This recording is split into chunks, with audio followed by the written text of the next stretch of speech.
Good evening, everyone. My name's Alex Shrine to Nick's Marcum, And I'm Zach Ice Roberson.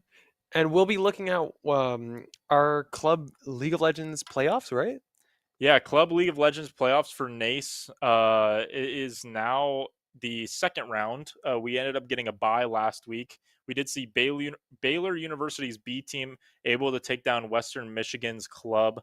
Western Michigan being a MAC school, so that we will see them next semester when we start our conference play. But Baylor University be a 1-3 record overall. They beat Western Michigan not only in the regular season in one of their four matches that they played, but they also beat them in the playoff, knocking them out early. This tournament is single elimination.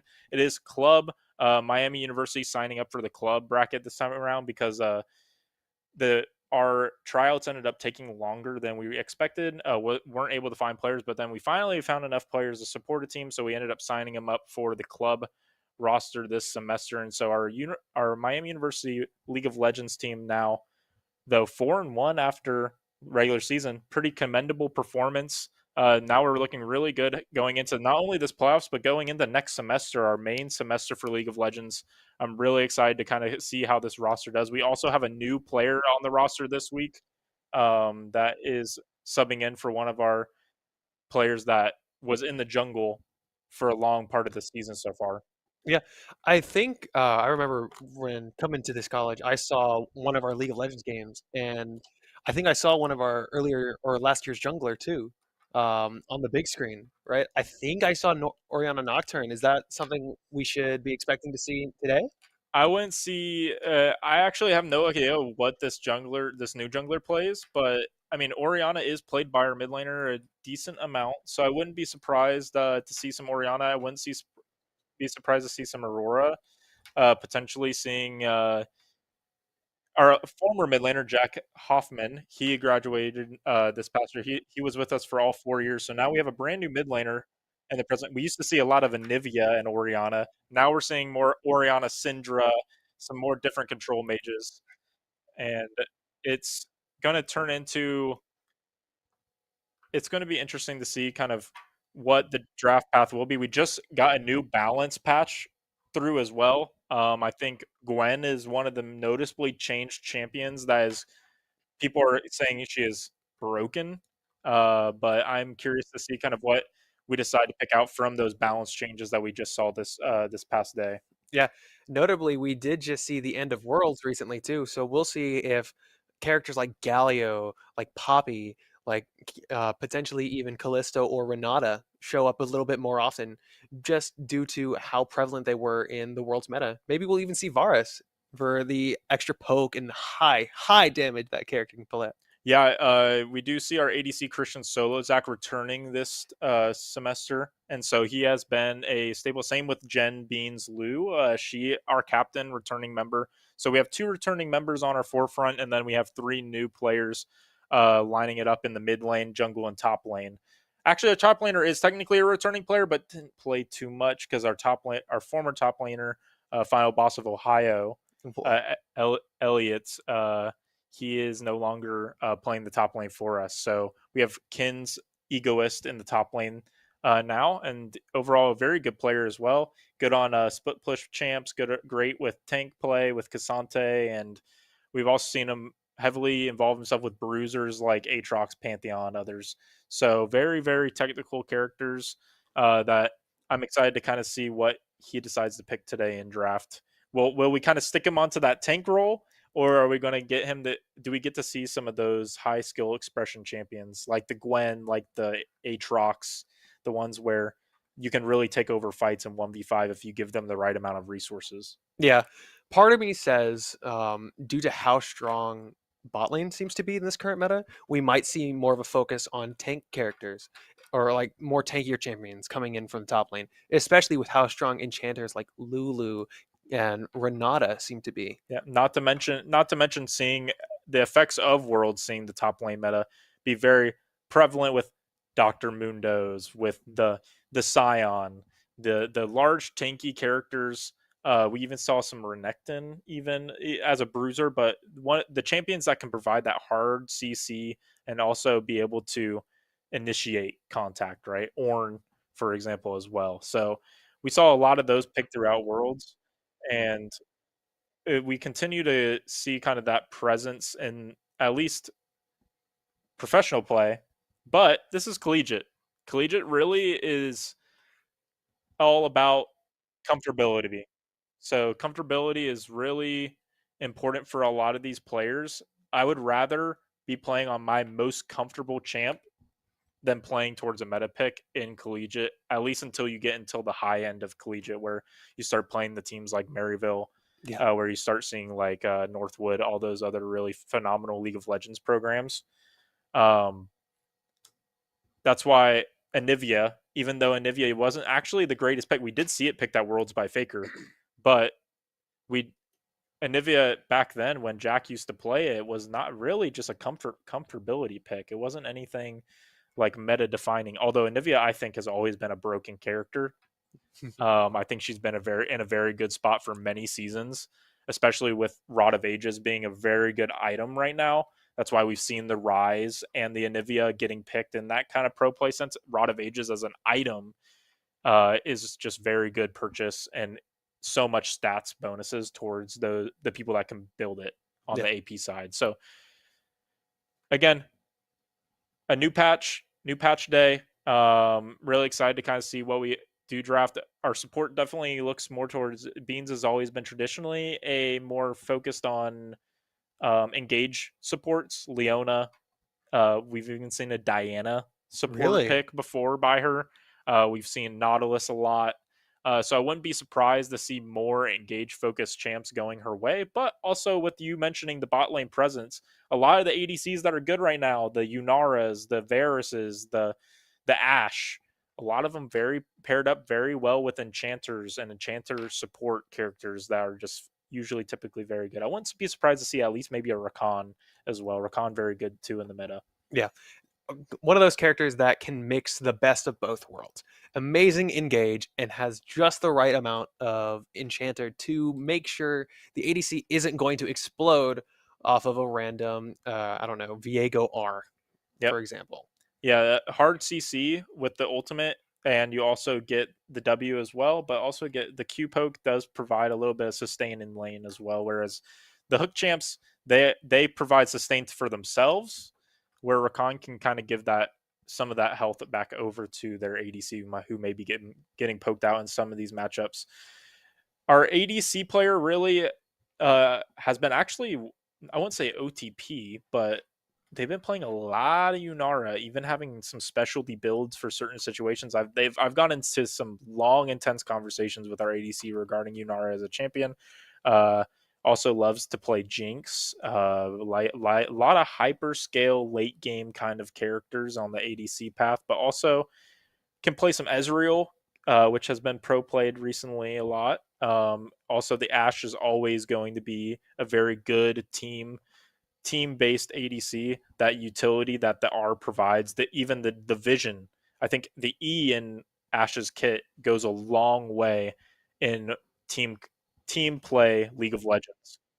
Being able to just like being able for your support or your jungle to ask, hey, can you get vision on their red buff right now? And they can send out that vision control across the map. Such a great pick right now, and always kind of has been in pro play for that exact reason. Yeah, especially with the engage and general teams support that Yeah. Ashe can provide with W's, E's, Q's, and a meaningful or a not disregardable amount of damage that she can do. Yeah. With that being said, we are going to be taking a little bit longer to get into game than we expected, so we'll head to a quick break and we'll see you guys shortly.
All right, welcome back, everybody. We are not just yet getting into Game 1 draft. A reminder that this is a best of 3 between Miami University and Baylor University B team.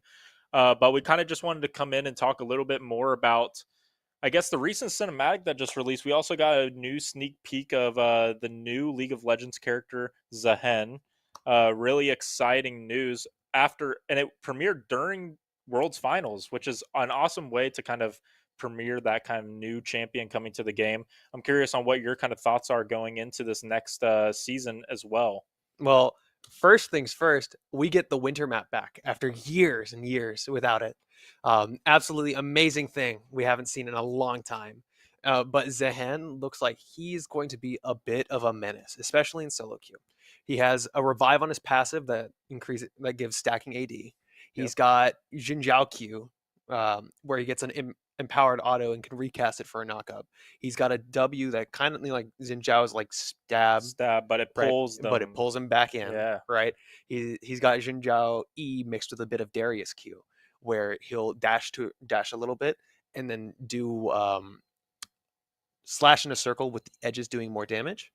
And finally, his R is kind of like a mini Galio, just that doesn't knock up and it's not global, right? Yep. He'll just big circle, a lot of damage. And I'm pretty sure he gets armor penetration, percent armor penetration as a passive on one of his abilities. Yeah, so very good against these tanky characters, which has been the meta for a little bit in that top lane area. The meta being bruisers and very much tankier members. We haven't really seen too much. I mean, Quinn has been a menace in solo queue, but it's just kind of that range top meta. Quinn being very easy in solo queue to pick out and find people with the rotation capability that she has. Usually in a 5v5 format, she gets absolutely destroyed, Yeah. especially with CC when you have CC on your side. But interesting. Zahen, really cool concepted character. I think a lot of people were kind of weirded out that it's a darkened character. So, first darkened character since, wow, I think maybe 1 to 2 May years. The Fury was the the last Fury, one. the last one. Yeah. So, it's been a new darkened character and a little bit extra to the lore. A great job by, you said the studio. What was the studio that does Arcane as Studio well? Fortiche, French studio. Um, Amazing work they did. They've done both bite marks or the bite mark cinematic for the start. They've done this most recent cinematic. They did the entirety of Arcane. We've seen things like what's it called? We've seen like they even did the Get Jinxed. I believe they did the Get Nice. Jinxed Yeah. animated video too. Going into draft, we'll see both Urgot and Pantheon being first banned.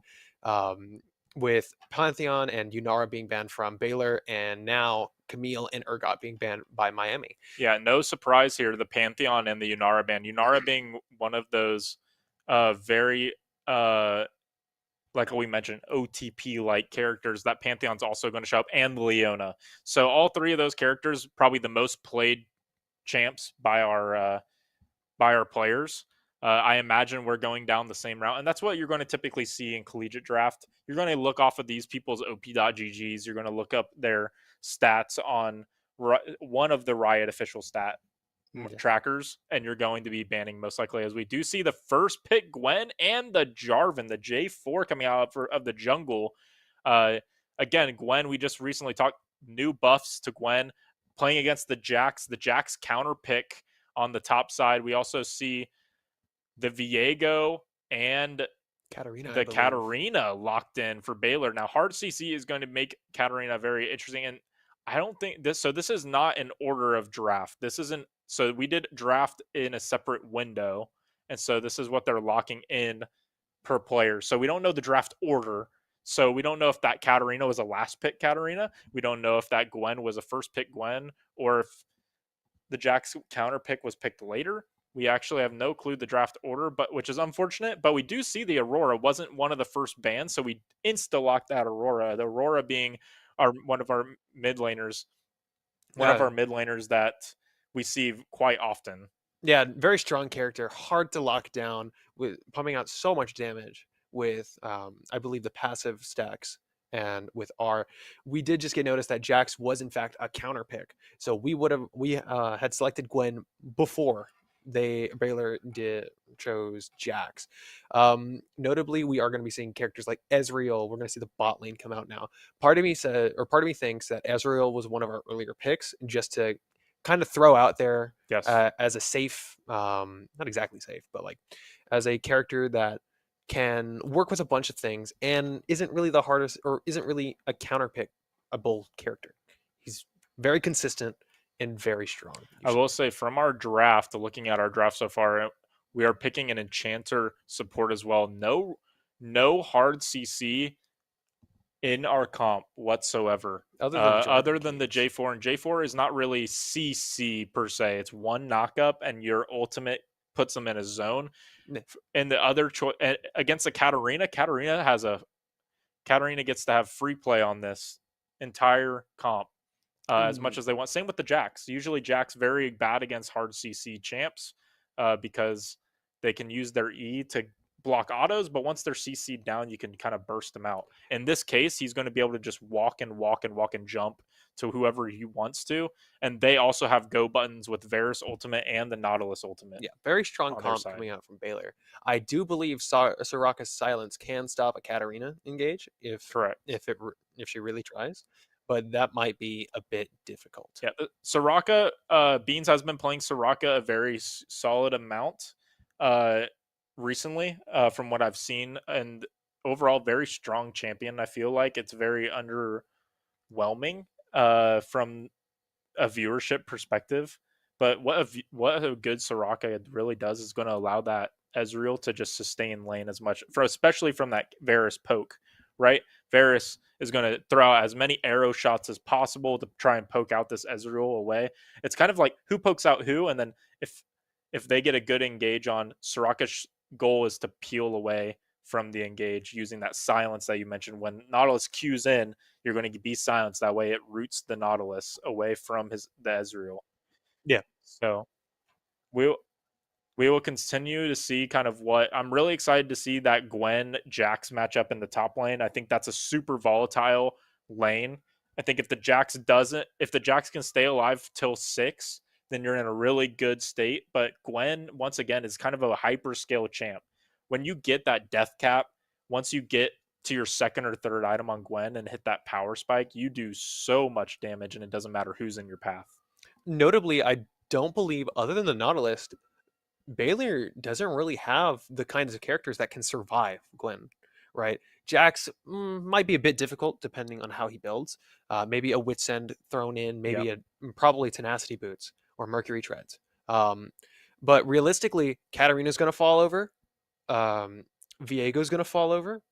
Um, It's relying on dashes, right? yeah, It's like if Viego has the ult to get away, it's going to probably ult to get away, or it's going to be who can damage the most fastest. yeah. Who In can this case, who in kills this who case, first? yes, absolutely. Picks are going to be a huge thing for Baylor's comp because you're going to be able to lock down one person and then go straight onto them with either a Katarina R or. And I will say the Katarina R is good against Soraka because you are nullifying that grievous. You're putting grievous wounds onto those other agents that are getting hit by the ultimate.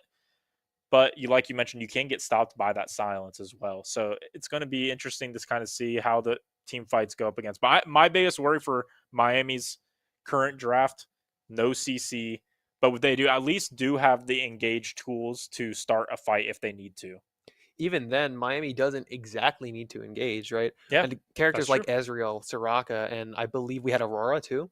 These are three characters that can just kind of dance around the edge of the fight, and just keep poking. Because at this point, Baylor's the one that has to get onto Miami, Yeah. right? You can have a J or Jarvan wall in characters like Nautilus and Varus guaranteeing flashes, right? And if they don't have a flash and they're not walking very well, they're going to take an Ezreal Q to the dome. Yeah. They're going to take an Ezreal R. They're going to take WR, or they're going to take an Aurora Q. Those aren't spells I'd want to get hit by that much, right? So Miami's comp might just focus on, hey, let's just try to box them in as soon as we can and just start throwing stuff, right? Right. Seeing if it sticks. Yeah, I am curious to kind of see the tempo that we see from these players because it's going to be Aurora into the melee matchup of Katarina. It's going to be how aggressive can that Katarina get in and cause some damage to the Aurora. But realistically, Aurora should have that tempo first, given just the circumstance of the matchup. And so that should allow the mid lane to be a little bit more open for the Jarvan to maybe go invade if they need to. Should get a lot of priority towards Scuttle Crab right there in the early game. We'll see kind of what the Jarvan wants to do because I believe Jarvan plays well into the Viego early if you can find the pick. So I'm curious to kind of see this new jungle path from our new jungler in the game to see what they kind of do. I haven't seen a Jarvan in a while. Jarvan was picked at Worlds quite a lot. I will note Jarvan at Worlds during Swiss stage had a 0% win rate until I think winners semifinals of Worlds. He didn't get a singular map win. I want to say I wouldn't probably need a fact check, but he did not win a lot of the early games. A lot of the Swiss stage games that he got picked in, he was noticeably part of the reason why the draft fell through for a lot of the teams there. That might have That shouldn't go towards what we're drafting in collegiate, but I will note, I mean, he did not put up a great showing at Worlds. that might have been due to characters like Pantheon and the Correct. much stronger options that were available.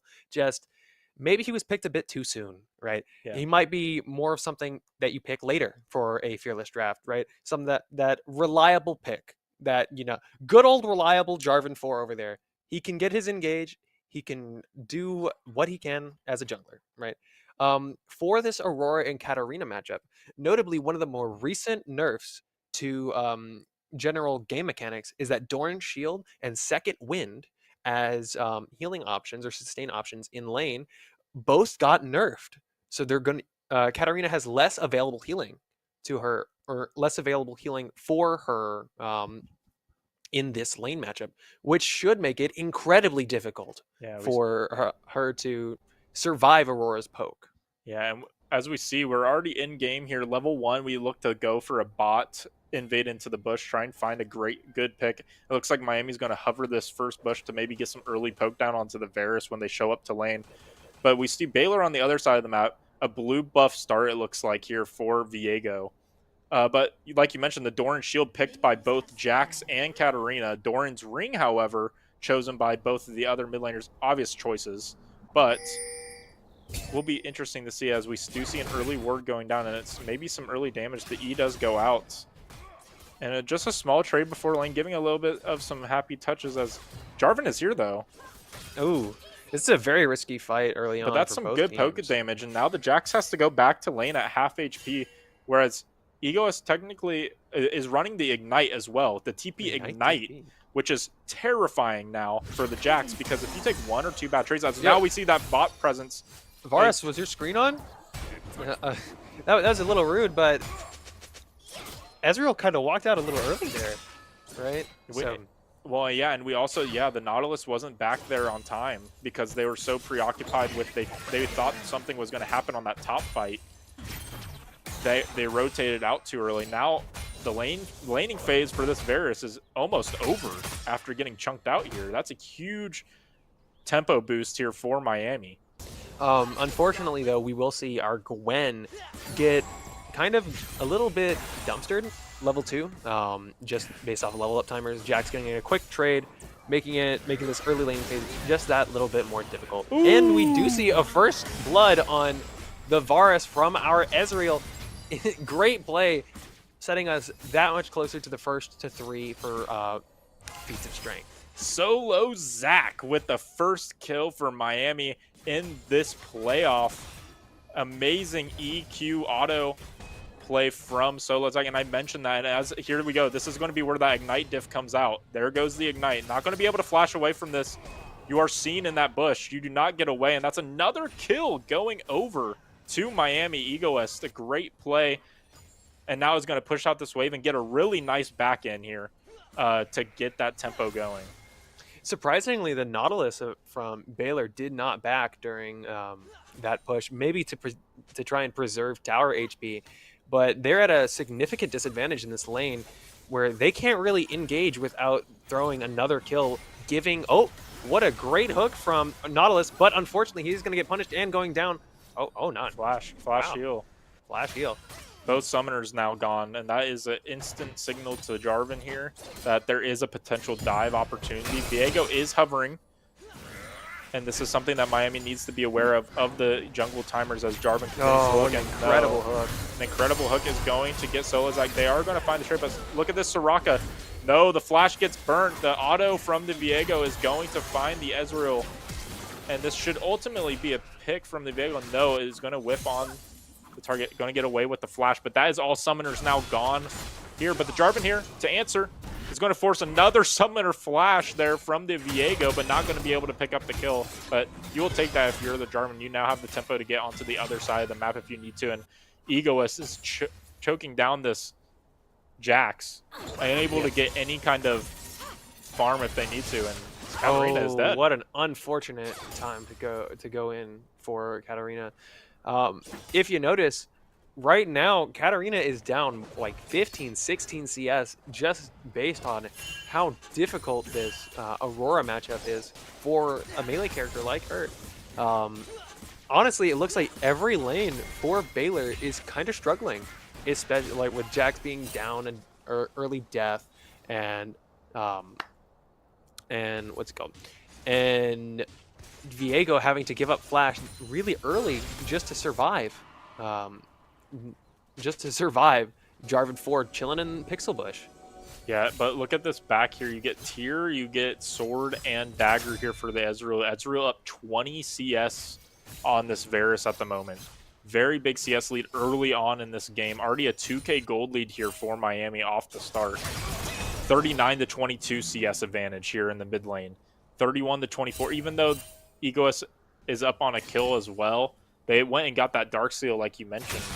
And so that's going to be a tempo push as well. If they continue to find kills, that is going to just increasingly make this game harder here for Baylor. This is why I mentioned about that priority in the mid lane. The way that as a mist hook goes through.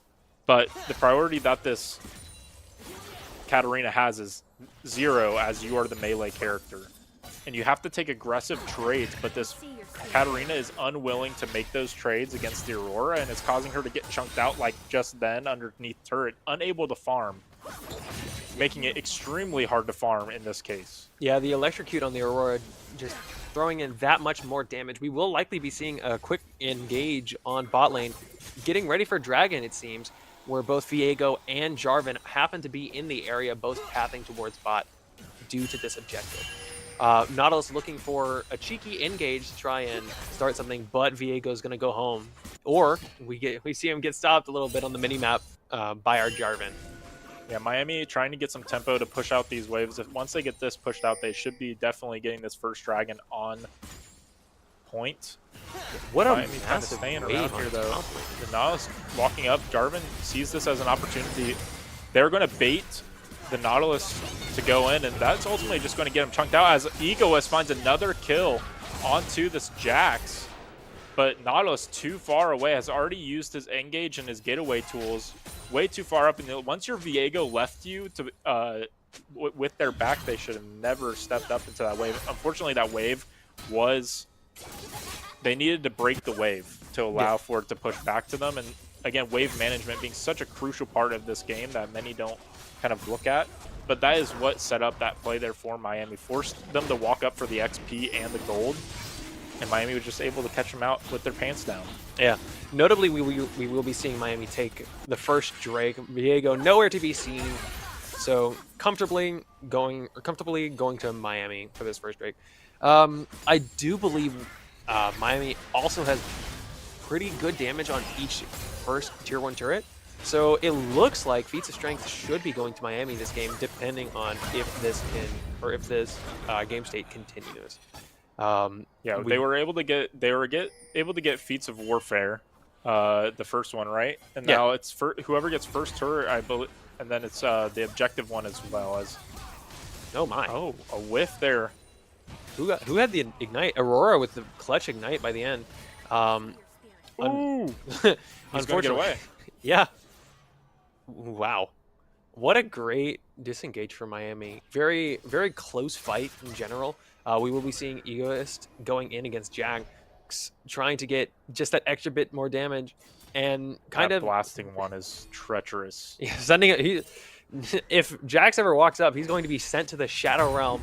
Just look at the level difference: 2 to 6 right now, 0 and 2, 2 stacks on a Dark Seal, and I believe Egoist is almost at that Gnasher's Tooth. And wow. Oh, Summonary. The banana coming in from downtown with Airy on its heels to take out Viego. Yeah, a great run. We will say Viego does find one of the Void Grubs, so not terrible trade, but the tempo still just going over completely over to Miami. Miami finding the kills, 9-1 already. The gold lead already astronomical here, being a 5k gold lead at the 9-minute marker. Not something you want to see if you are a Baylor fan. Egoist continuously putting on the pressure. Look at that damage. The blasting one, the 5-stack Dark Seal as well. Almost there to the completed item. And all Jax has to offer is that Phage. Not something you want to see in the items department. As it goes in, does get the flash away and doesn't die, so Jax stays alive. But now you're still risking a pretty crazy back. Does get the back off. Unfortunately, no ult for our Gwen. Can't get that last little bit of damage, but definitely will give Jax a heart attack with how close he was to death. Yeah, and something to say here is not just the gold that they're missing out on, but it's also the XP that Jax just missed out on. Pretty much a whole wave of XP. XP being one of the biggest stat lines that you really want to be thinking about in this early game in League of Legends.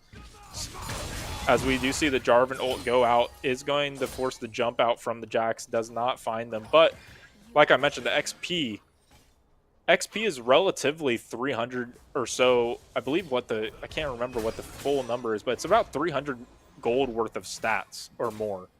And so when you really start to think about what it provides to you, it also gives you levels towards your skills. So having an early XP advantage is pretty terrifying to be against. Yeah, all things considered, Miami is very far ahead in terms of items, but Soraka this engage on bot lane seems to be incredibly volatile, but Soraka just being able to keep the Ezreal alive for as long as possible, making it show that Miami can get a quick comeback especially with Jarvan showing up at the last minute just to help clean up both Nautilus and Soraka. We'll probably be seeing a solo kill coming in from mid lane from our Aurora using the Ignite and like every skill just to secure the kill on the Katarina, the 0-3 Katarina. Ego is staying way too far past Welcome. Does get caught out by the Viego. Viego is going to be one of the only ones that has a gold lead favor here in this game 1 for Baylor University's B team. I mean, they already have that Kraken Slayer built out, already have the tempo lead for themselves. The Jarvan, though, is not really worried about gold when your laners are this far ahead. You're just there to kind of like sustain, and you're directing traffic for the damage that is about to come out from your mid laner and your ADC. Yeah. At this point, Jarvan kind of feels almost like an engage bot, right? Yep. Just with how strong these laners are. Notably, we will be seeing some of the first items, or most of the first items for Miami being fully completed all across the entire board. With just look at how far behind the rest of Balin is, especially when compared to Miami. And that can be seen in your CS as well. I mean, 40 CS lead here, a majority of the ways. They've been suffocating these Baylor players from even stepping up. I mean, we have a 60, near 50 CS lead up in the mid lane. Each solo lane has a 50 CS lead, and your bot lane has a 40 CS lead. Now we're getting a little bit over aggressive here by SoloZac, trying to get the kill onto the Varus. As we do see first turrets going down, and that is going to be feats of warfare, I believe. And a kill onto the Jax. A great hook, though, able to find Bean, but now needs to take the turret. Is going to be able to find the elimination on Beans. Javi. And a good disengage, honestly, to get away from this Aurora. But now they're staying too far behind. They know off of the vision that they're still here. Aurora just waiting. Wow, unfortunate hook from Nautilus. I do see the vision, but unfortunately, Nautilus is about to get caught out by either Aurora or Jarvan, or both, honestly. I'm kind of confused why they stayed. They could have backed out all the way. They used the ult to do that, and then they never did. They never went the full way out. I think there was a bit of a miscommunication from Baylor. I bet they wanted to see if they can potentially fight the Aurora, especially with how valuable that player is, with almost a 300 gold bounty, right? That bounty going to either Viego or Varus would be absolutely huge in catching Baylor back up with Miami's carries. Unfortunately for Baylor, Miami has taken the feats of strength through first turret and first 3 kills. And fortunately, we keep the Ocean Drake. And that is going to be the feat of monsters as well. And that is going to, as we see Aurora disengage, but also chunk out the Viego down to 1/4 of HP from full HP, by the way, there with the Leandries. This is why Aurora is extremely strong in the meta in general, as we do see Jarvan's getting caught out, and that is going to be what I mentioned about by getting picks with this comp that Baylor has drafted. You have that engage tool, that you have the point and click CC. You can burst out anyone that you so please, as long as it's only one member of Miami. And they're able to catch out that J4 there, ultimately bursting him out. But if Miami just groups here, I have a feeling that they're going to just turn this roster into mincemeat egoists. Snip, snip, and sending them back to the gray screen. Yeah. We do see Miami quickly running it for Varus, but in the end getting both Nautilus R and Varus R just to try and save them just that little bit. Might be a bit of an overstay, but never mind. Varus just dies, and a clutch heal from Soraka makes it so that our Ezreal survives comfortably and getting a free wave for his troubles. Yeah, I do like the Bramble Vest purchase here from the Nautilus, especially when you're up against a Soraka. But the Soraka, this is why Soraka is such a baitful character. I mean, SoloZac 1 HP knew exactly that they could E over that wall and not be in any trouble, because the Soraka is communicating, hey, I have a global heal ready for you that is going to give you a 1/4 of your HP back. instantly does that and is able to survive against that Nautilus hook. Nautilus even forces a summoner there. Flash, a huge summoner for Nautilus to engage on any of these Miami members. But we just continue to see this goal lead continue to increase and increase as Rift Herald now taken over by Miami. Miami, a CS lead in every single department except support. But I don't think you need to worry about that one. Yeah, I'm a bit worried for our top side, staying just a little bit longer, getting just that one more wave, potentially to try and get the Riftmaker, I believe is the, yep, Riftmaker item for their Gwen. Just Diego stole that red buff away. He did? Yeah. Wow. What an unfortunate situation for our Jarvan. Further solidifying the lead that Diego has in the jungle, but I don't think that's enough to keep, or I don't think that's enough for Baylor to stay in this game, right? Like, they still have a chance, but it's going to be an incredibly uphill battle, especially when we've got Gwen absolutely sending Diego to the Shadow Realm, or the Shadow Isles, right back where he belongs. Yeah, Gwen already on 2 items. That Darksteel stack continuing to increase. Went from 6 to 8 there. Oh my. As Jarvan there playing rescue. Oh my. But look at that damage. I mean, 2 item power spike already. The Gwen up 4.1k at 17 minutes. Not going to be able to do much. And what's insane more about the Gwen and the AP ability of this character, minces turrets as well. It's like you just melt these inner turrets. AP doing a lot of damage. As now we see Rift Herald as well go towards the bot side, and that is going to chunk out this bot tier 2 as well. Miami 21-5 in kills, but also not just that. We see the shoes available. We have this huge gold lead across the board. And you also now have Otacon spawning here in about 1:43. Or maybe is that the next dragon? I think that's the next dragon. Oh. No. 44 seconds. Infernal. So we do all. That's even the scarier thing. Infernal Dragon being the soul for this match. Yeah. Once you get Infernal Soul, I think this Gwen is going to have a field day. Yeah. I would not be surprised if we see this. As we see, speaking of this Gwen. Even just two pieces of the ult chunking out this Varus. Varus not able to play around. Yeah. At this point, Miami's just cleaning up any remaining Baylor players just to further solidify their lead. Whether it be preparing for Otacon and Infernal, I believe they're going to take them around the same time, right? Any extra thing they do here is just that extra little bit to solidify Miami's lead for this game. We might see a potential attempt at a steal from Baylor, but unfortunately, without vision, he kind of runs it down a little bit, making it incredibly difficult to survive. And Cricket Pickles going down to Aurora after taking it a little bit, after staying a little bit too long in the under turret. Yeah, Ego is not having a care in the world. Your support is level 8. Level 10 is the closest next. Ego is level 14 right now with a 6.3k gold advantage. 3 item, and you already have a 10 stack Darksteel plus a needlessly large rod. You are not going to see this champ fall today. I do believe we actually see Miami win here.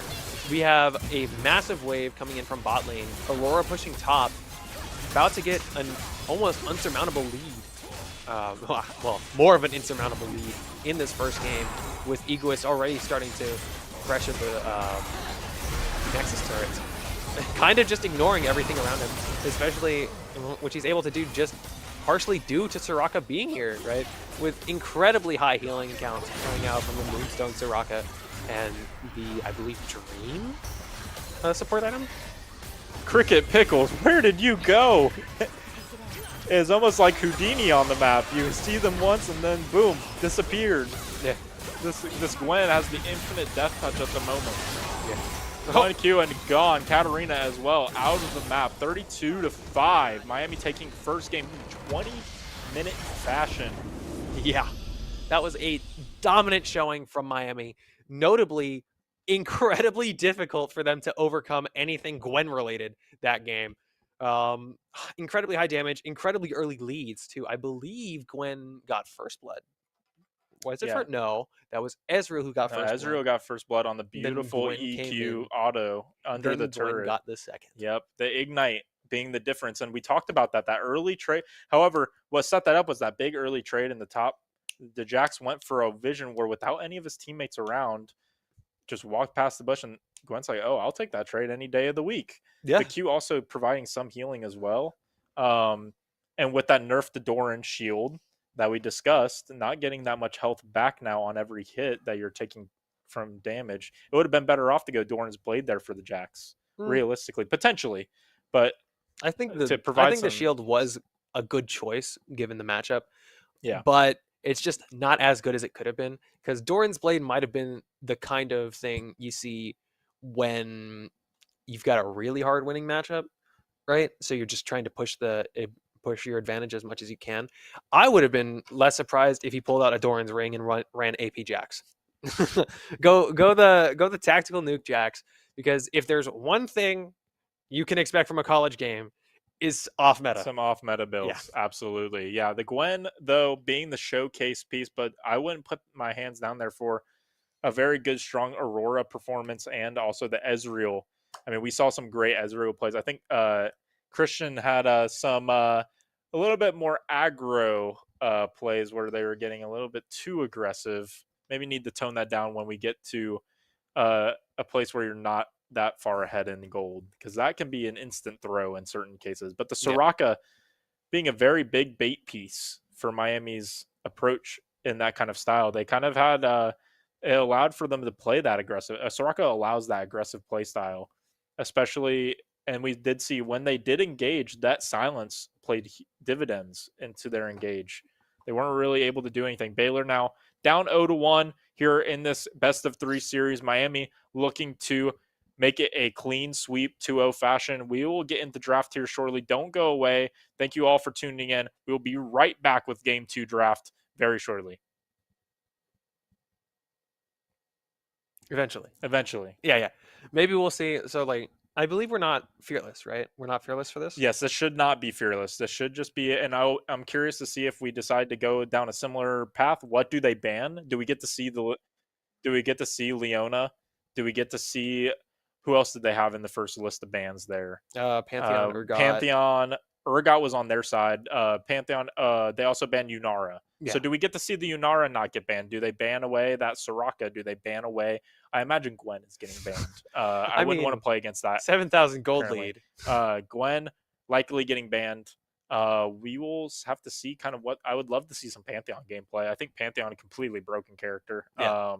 Just the hard CC that it allows for. It also allows for your jungler to kind of get to play whatever they want to do. If they want to play an AP jungle, or maybe the jungler plays the Pantheon too. Yeah, but I do like the Jarvan. I did like the Jarvan, actually. Getting to see it, they were able to sustain a lot. They did get caught out that one time, but overall, it did well. It forced a lot of summoners. They played but to be honest, as a jungler, what do you even play there when your lanes are so far ahead at 6? You just sit back. You just get to sit back and watch for fun, and you get to make the plays happen more often. But outside of that, I mean, they were so far ahead. So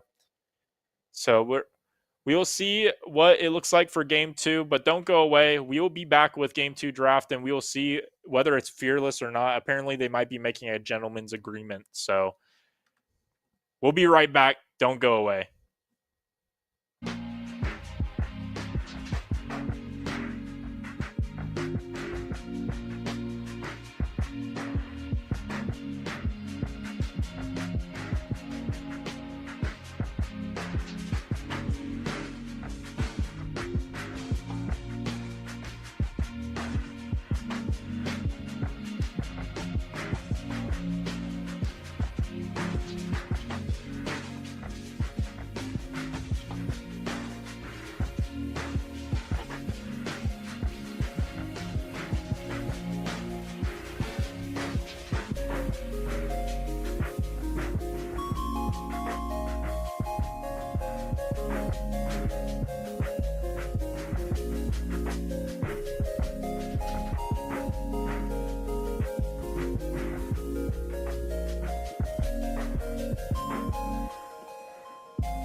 And we're back, getting ready to see our second game for Miami versus Baylor. We did get confirmation we are doing a gentleman's agreement fearless draft, so we won't be seeing any characters like Gwen, Yep. like Katarina, like Varus, or Nautilus coming into this next game, which may make it a bit difficult to kind of guess who's coming out, especially on top of normal bans, right? Maybe we see characters like Camille come out as like a flex pick between top and support, or we'll see characters again like Pantheon to be the master of 4 or 5 different lanes if you really want to try. Yeah, the only thing I don't like about Fearless, and so for those that don't know, Fearless Draft, what that means for new viewers to League of Legends, you do not get to play any of the champs you played in game 1. And then if let's say we go to game 3, then we also don't get to play any of the champs from game 2. Any So champs any previously champs picked previously picked are off the are off the table. table. So all 10 champs from game 1 off the table, like you mentioned, the Nautilus, the Gwen, the Varus. So now we get to see kind of the only thing I don't like about Fearless is that are we just sticking with the same bands? Because then we're just drafting new champ. I will say getting to see new agents or champs, that's always a good time. It allows for some crazy picks, like maybe like a Bard or like a Cho'Gath or Yeah. something like that, right? But it does mean that bans will likely stay pretty similar. But I guess that is kind of the same case if it wasn't Fearless. So Yeah.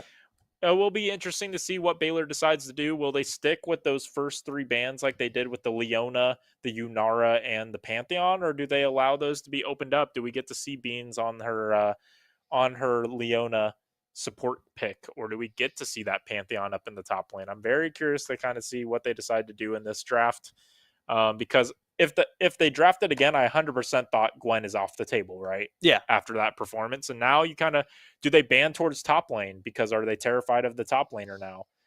Do they want to open up top lane a little bit more? I don't think bans are really going to do anything Yeah. for him, but Maybe. it's all draft brain, right? You want to really think about it. And Fearless, I do like the kind of variability that it does provide. And we got to see Fearless for the first time this year in the professional scene. It was happening during all of Worlds. Really awesome. Game fives are some of the best for Fearless because you get to see pro players on some of the wackiest picks you'll ever see. Game four, I think it was this year. Was it game four? We got to see Faker on Anivia. That So, never happens. did you So, hear about the Owner Mundo incident? yes, that too. Owner, so for those of you who didn't know, Owner is the jungler for the, I think, can Telecom, I say it? SKT. Can I say it? All right. For T1, more like the best Korean team in the world, right? Um as of most recent. And he played a character named Dr. Mundo in, I think, game 4 Yeah. of World's Finals this year. And had never played Mundo before. He had to ask Faker, the best player of all time, or arguably the best player of all I time, would say he is the best. right? Maybe even the best esports player of all time. Um, That's debatable. Sonic Fox is up there for oh, me. definitely. But But like, we are seeing as we are getting into this game 2 draft. We do see game 1. Those are the characters off the board at the top right and left of our screen. We do see the same bands go through, so very similar bands across the board. We see that Pantheon, Unara, and Leona, and then Ari, Braum, and Set. Very strong. Set, Braum. Braum, very strong support right now for engage tools. And so you're taking that away. And so you no longer have Nautilus and you no longer have Braum as we Dr. see Mundo. Dr. Yeah. Mundo, a 9.8% pick ban. 48% win rate champ in solo queue right now. We do see a Graves lock in. We didn't get to see much Graves. Graves, a very professional tier level jungler, very solo queue s champ, can carry games in an instant. But a Vi is going to cause that lockdown. And a Mordekaiser pick on their top side is also a decent pick, but Mundo is very good into kind of AP like champs, but Mordekaiser is known to be that kind of tank killer. So interesting to see Echo in the mid lane as well. Not a jungle Echo. This is probably a flexed Echo mid jungle for Yeah. their mid laner here. At least for the draft. At least for draft. And then we get to see an Akali. Akali. Wow. Okay. A very interesting pick here for Akali. I haven't seen the Akali come out from our mid lane. I was expecting maybe an Orianna pick here to allow that Mundo to run on the people and that Graves to cover the distance. But an Akali assassination pick here. Gonna look to find whoever we get on the bot side as Mbessa, Renekton. So top lane, probably last picked here in this draft, given that we are banning out top laners in this 5th stage. Yeah. Of Galio, very good ban, is probably looks to provide hard CC lock. Miami taking away a lot of hard CC point and click champs as well. Jinx taken away, another comfortable pick here for solo Zach. Now Ezreal taken off the board as well as the Varus. You can't play either. So getting to see what they decide here as the Hui, the APC, comes out here for solo Zach. Yeah. And we see the Caitlyn Xerath, the heavy poke comp here on the side. And that's why that Akali is going to be able to do big things. Part of me says we're about to see a Poppy, especially into Echo and Vi. With Poppy, no, the Diana, the fabled Diana support that I was told about before production today. A lot of AP coming in from both teams, honestly, with incredibly high damage characters. I'm interested to see how this bot lane is going to go, especially with Diana. I've never seen her played support personally. I've thought about it, but I haven't done it, right? Um, Incredibly high damage engage from Miami with Akali, Graves, and Diana all going in, right? With some pretty good supporting fire from Hui and Mundo just kind of being there. He goes where he pleases. Um, as for Baylor, this comp's kind of all over the place with two characters that can get in really easily with Vi and Echo, and then a really strong poking backline through Caitlyn and Xerath, with Mordekaiser trying to be that kind of frontline glue, right? The character that says, I'm here, you've got to know that I'm here, Yep. and you can't walk past me or I'm going to beat you up. Yeah, and if Mundo gets ahead in this game, I fear for the side of Baylor University because he's going to just be able to walk through any of that hard CC. Vi does do armor penetration, so that should make it a little bit easier. But man, a Mundo that is ahead is a scary sight to see, especially given how fed the Gwen was in game one. Um, Caitlyn Xerath is going to allow for them to clear the wave a little bit better than the last time around, with Varus only being the only wave. Like Nautilus can do as much as he can with his E, but Xerath should be able to queue the wave and allow for some push to kind of break that wave management that we discussed that really screwed them over in the previous game Yeah. because they were able to get caught out quite a bit and get the wave frozen onto them. What I'm most afraid for Baylor is not Mundo going through the team fight. I'm mostly afraid for Mundo on the side lane. You've heard the anthem of all Mundo players for the last 6 to 7 months of push, push, push, push, push, right? Where the entire game plan is rush your Warmogs and your Heartsteel and then run it down a lane or run it down lanes until you get the turrets. Keep going. Keep pushing.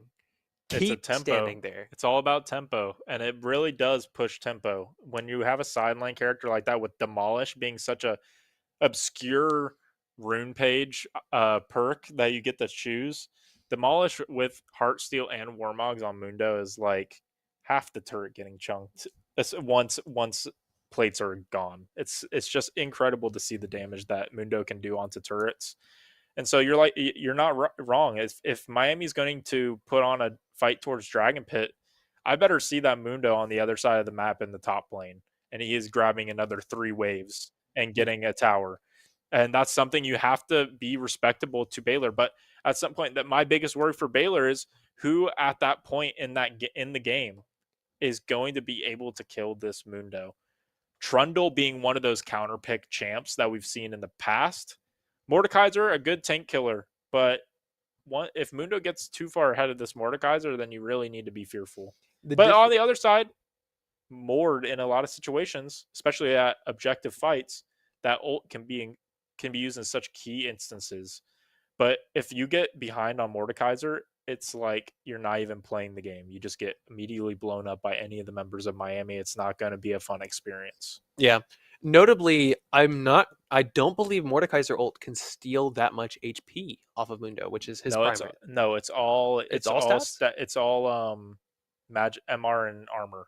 All MR armor? So it's all you're taking away like that those kind of stats. It's not really HP. Yeah. So the notable thing about Mundo is he's an HP champ. He doesn't build armor and MR that much, right? He's probably going to go like, especially in this with this comp, he's probably going to go some tenacity boots, especially with like the high AP damage they have from Mordekaiser, Echo, and Xerath, right?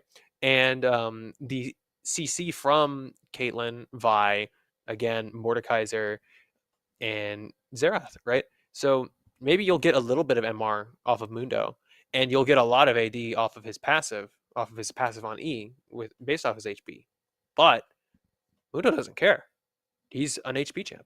He Yeah. doesn't lose that much off of Mordekaiser ult. But I will say when you look at Miami's comps and not just the Mordekaiser to the Mundo matchup, you mentioned the Vi, you mentioned the Caitlyn. I mean, those are good CC chain champions. It's just a matter of stringing it together in a team fight. And is this Baylor team able to do that? We didn't really see that in the last match. We didn't get to see them really in a team fight per se. Well, I wouldn't call any of those So, team fights. I'd call them team massacres. well, no, they weren't even team fights. They were kind of just getting picked apart. They weren't even really fighting together. And so, for my goal, if I'm Baylor, is like you have to get to the point where you guys are in a 5 stack or at least 4, and you're putting on a fight together, right? Yeah. We need to see what this Caitlyn and this Vi can do together, not I'm caught out by Mundo and I'm dead, and it's already a 1v, it's already a 4v5 or a 3v4. Yeah. Numbers advantage at the end of the day does play a good part into League of Legends, so you have to really make sure that you get an opportunity to even play your game. As we see now, not a invade here by either side from, like, we saw bot lane be the invade topic approach from Miami in the first game. Do not follow suit. Kind of just hovering the mid area. Another 3-stack towards their tri-bush, thinking that Miami may go in and pressure. Kali going to maybe get some free poke. Xerath just walking through, gets the vision on Mid lane. Graves is going to start this red side, though, I think is what is to be noted from this. He's going to look to go towards bot lane here, or maybe do a level 3 gank towards the top side. We are about to see a little bit of a trade coming in on the Mordekaiser with Mundo getting a fat amount of damage off of the meat cleaver, notably doing a % amount of max HP off hit, right? Even though we will be seeing a little bit of an engage off of Vi, unfortunately missing the Q, not being able to take away Mundo's goes where he pleases passive. But hitting that third meat cleaver will make this laning phase incredibly difficult for Mordekaiser.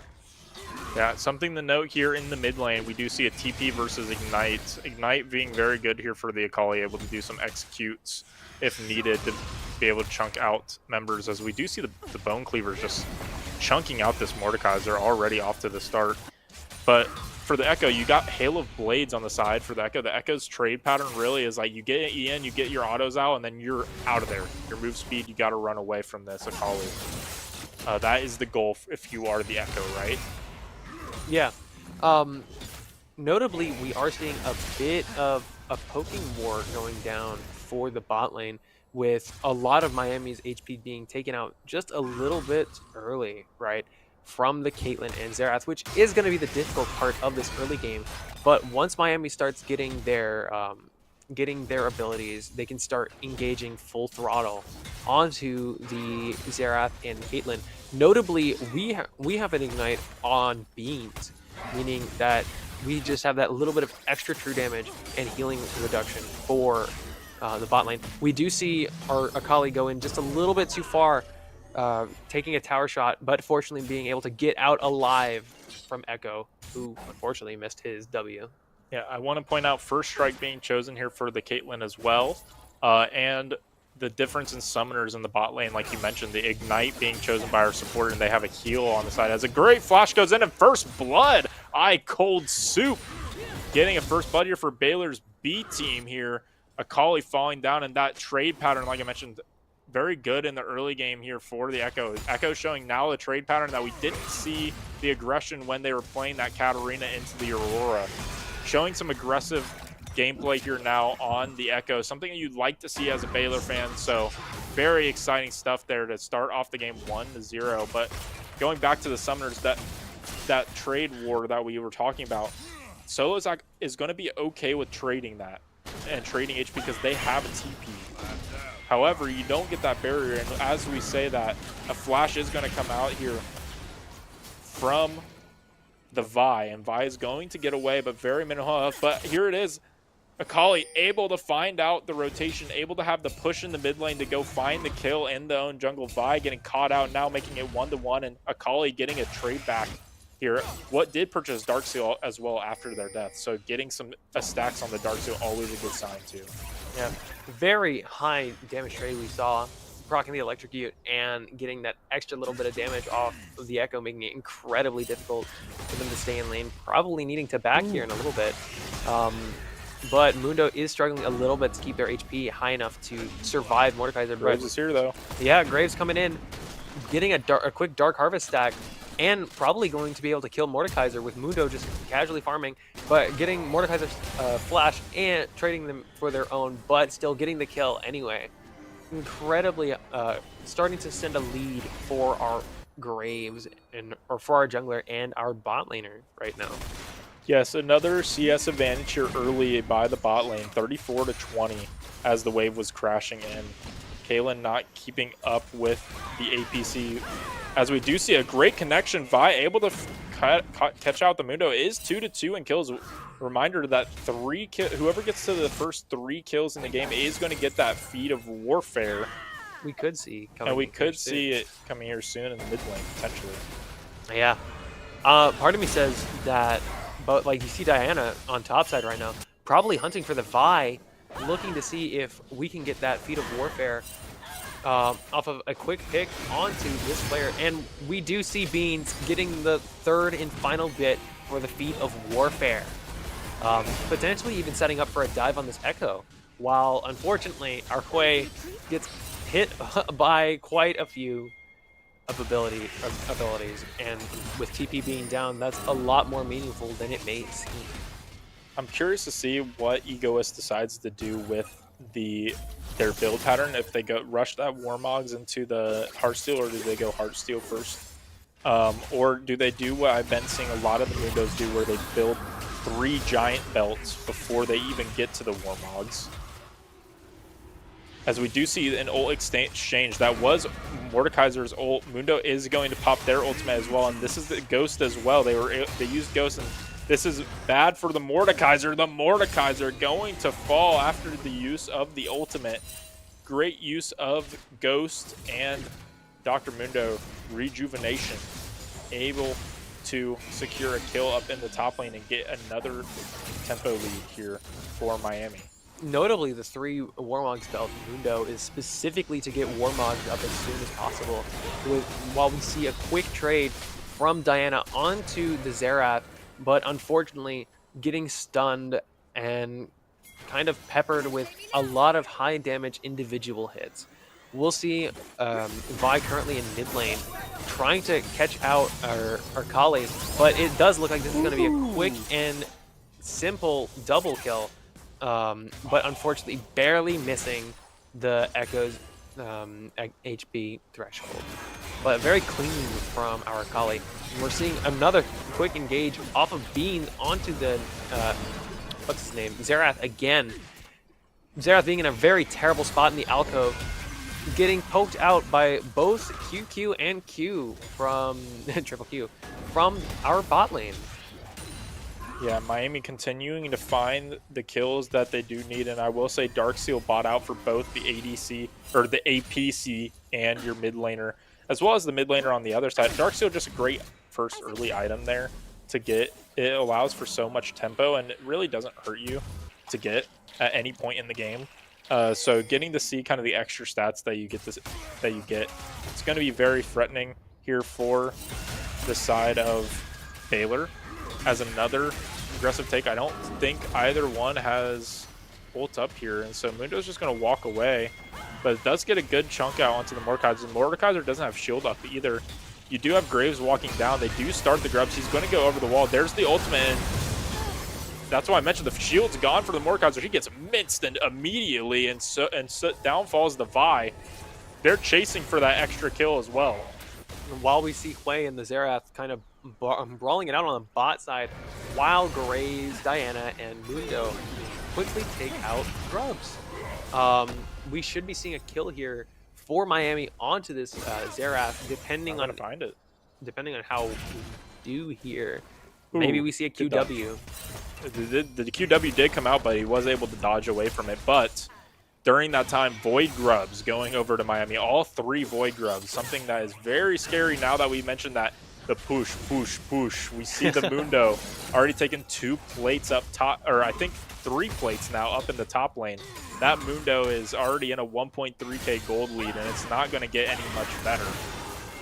Yeah, notably for the top side of Miami, we have, 7 kills up total compared to the top side.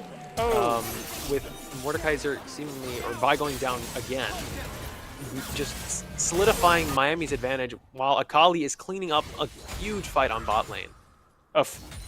a perfectly timed EQ coming out from the Hue. Solo Zach going to be able to fear the Echo and not allow him to press his R key to allow for him to not get executed by the Akali's second part of the ultimate. Going to allow, again, another kill going in the way of Miami, and Miami continued the gold lead continuing to stack up here at 10 minutes. Not looking good for the Baylor Bears. 11-3 lead here in the kill column, but already a 6K gold lead here for the Redhawks. And Dragon also going their way. Seemingly going their way right now. We might see an attempt at a steal from Vi, but judging from how they did last game with that ambitious attempt from the Infernal Drake last time, we will not be seeing a steal. We will see a Caitlyn ult trying to snipe Hue, who happened to be running away at that time, but it barely doesn't do enough damage. If Caitlyn had that little bit of extra gold to have that collector that she's clearly building to now, she might have gotten the kill on her way, making it just, or closing the gap between the two just that little bit more. Yeah, both ultimates available here for the top laners. I'm curious to see if they decide to take that trade. Mordekaiser may use ultimate here if they get the opportunity. That they'll think with, and we do see the ult come out, but Mundo's going to use their ultimate and press that ghost thing, again, just dodging the abilities. And what can you do in that case if you are the Mordekaiser? You're not dealing enough damage there, and the Mundo is just kind of walking at you. As the ults go out, the alcove, terrifying place to be in if you're Veda, and Veda going to fall once again. 203 here for the Hue. 6 stacks and already on their first item too. 1.2k gold lead. Not a good sight as we continue to see the steamroll action as another kill going over with the Ignite playing the difference. Egoist though getting caught out a little bit too far ahead, and the ultimate from Vi is going to come out and ultimately land the shutdown. Javi, again, one of the only bright lights we've seen so far in these first 2 games, having somewhat of a respectable gold difference between their opposite, but the Graves this time around already on the Yumus, so. Yeah. At this point, it's incredibly difficult for BU or Baylor to get a meaningful amount of, gold lead here. But we do see Beans quickly saving our Hue from both the Xerath ult and Caitlyn R. Coming down, trying to simply snipe our ADC, trying to take away those 6 Darksteel stacks, but it will not happen. We do see Mundo just kind of ignoring the Mordekaiser a little bit. Now that he's got his Warmogs, he can take whatever trade he wants just to walk back full HP in just a few seconds. Yeah, I mean, we do see the early Morello item bought there from the Mordekaiser to prevent that kind of healing from the Mundo, but in reality, when you already have Warmogs up, now you've already lost the fight here. And those 3 flower petals are so key. That is a lot of golden stats. Those flower petals on the map, when you pick those up, the ones that are 3, you get so much gold from in stat bonuses. Yeah. As we do see, however, Javi, again, another light in the dark closet right now that is for Baylor that they're trying to get through. Javi doing a massive amount of damage, doing a full kind of AD build. Both junglers with Yomu's purchased here. But that allows for some fast rotation. Diana going in, though. Going to get both. Able to get the Xerath. This is a support Diana, by the way, into a free kill here for the Akali. The Akali 5-1, 10 Darksteel stack already at the 13-minute marker. That is not what you want to see. Yeah. Notably, we do see Graves, in the meantime, stealing Vi's jungle here, invading, while our Mundo gets the top side turret. This is a lot of advantage going to Miami. I do believe they're trying to set up for, Rift Herald coming in 50 seconds. A good invade as well, and now we see this. That you do not have turret available, so Mundo gets to step up. Your tempo is screwed here. The flash goes through. The EQ from the Graves. Graves going to be put into the Shadow Realm. Is going to get chunked out. Is he going to be able to live? No. that is why that ultimate is so good here for the Mordekaiser, but the Mundo now pops the ultimate. Can the Mundo get through the Mordekaiser? Mordekaiser flashes away. I think the reinforcements have arrived. The real question is if Mordekaiser can get through Mundo. Mundo popping the Healy Juice, making it incredibly difficult for any amount of damage to really stick, even through the Grievous Wounds coming out from Mordekaiser. Wow, that should be a death. The barrier may save them. The barrier does, but a QW potentially? No, not going to be able to find almost. them. Almost. Yeah, almost. But Rift Herald now up here for Miami. Miami has so much tempo on the map. This should be a free take here if the Graves wants it. Mundo continuing that famous line. He's continuing. He is going to continue the push, push, push. As we see the Heartsteel and Swifty Boots bot on back. He went from Giant's Belt to Heartsteel and Swifty Boots. This man is rich. He is in a 2.3k Goldie, and that is not even the member on his team that has the most wealth, as we see the Akali do an insane amount of damage here to the Echo with a 40 CS lead on their counterpart. The CS advantages, and not only that, but just tempo over to the Redhawks. 20-6 right now. Javi trying to stop any more, but look at that damage. The Heartsteel now too far ahead. Javi thinks that he can do anything, but a full health Mundo is a full health Mundo, and he is just going to clean the streets right now. Yeah. Notably, Mundo looking like he's about to be a corporate overlord with how much gold he has right now. But unfortunately, we don't see him in his snazzy business suit today. But that is Miami going for both top tier 2 and mid tier 2 at the same time, setting a definitive and incredibly hard lead from Baylor. Right. And we also have during all of that nonsense, Rift Herald was taken there by Miami. I also Hui did kind of blow up the Caitlyn as well. So another kill going down towards the bot laner. 3-1 and 3. I mean, another just kind of steamroll here from Miami. The jungler, once again, what do you do in this case if you are the jungler? You're picking up the objectives when they come online, but you kind of just get to sit back and watch for fun here. Trying to be like, can I please have any kind of can I get to play the game as well? As we do see Mordekaiser, again, the ultimate, getting use, is able to find some kills there, gets a big shutdown. Mundo gonna pop the ulti, gonna try and run away. The Diana support is here now, but Heartsteel doing so much damage on the proc, but that is tier 2 bot lane turret going down during that entire kerfuffle. Yes, exactly. And it's Miami's tempo just continues. They also got feat of work. They got the feats done, and so they have the ability to now buy the upgraded boots as well. Mordekaiser just getting, I mean, the Heartsteel stacks. I mean, it's doing like a fourth of their HP. What is this? I think he's pressing E during the Heartsteel stack. Yeah, that would make sense. As the Bone Cleaver, a snipe across the map. You'd think that was a Caitlyn up in the top lane for a second, but no, it is Dr. Mundo. I mean, they look the exact same. They're both kind of purple, right? Did that? Unfortunately, Caitlyn does get a barely miss the minion wave through mid, making it so that Miami gets a little bit of extra damage on their not even next turret, their inhibitor turret. Javi tries to go in on the Mundo, but unfortunately Mundo says, I don't want to, and I go where I please. You can't stop me. While we get a quick and clean tower dive off of the Caitlyn. Mundo going in a little deep, popping Ghost, trying to run away as fast as he can, pulling Mordekaiser away from what's really important, the inhibitors, right? We'll actually be seeing both probably just still chasing, and he's still out. I think he had the ultimate there at the end, and I think he popped it. Mundo able to stay alive during all of that. He might have actually had his Warmox going off too. I haven't seen him take any damage, right? It's true. Yeah, and his ult comes off in like 5 seconds. Yeah, right? so no ult, but it was able to stay alive there, and Miami able to just get an inhib turret. We do get the TP from the Mundo as well. Just going to continue to keep on the pressure. Going to walk up and be able to take this tier 1 as well. Mundo, stop being afraid. Just walk into the turret. Come on, you can do this. Yeah. Oh, and now we see the Titanic Hydra even come out as well now on the Mundo. The Mundo going to do a terrifying amount of AD damage now based off of the health too on the next auto.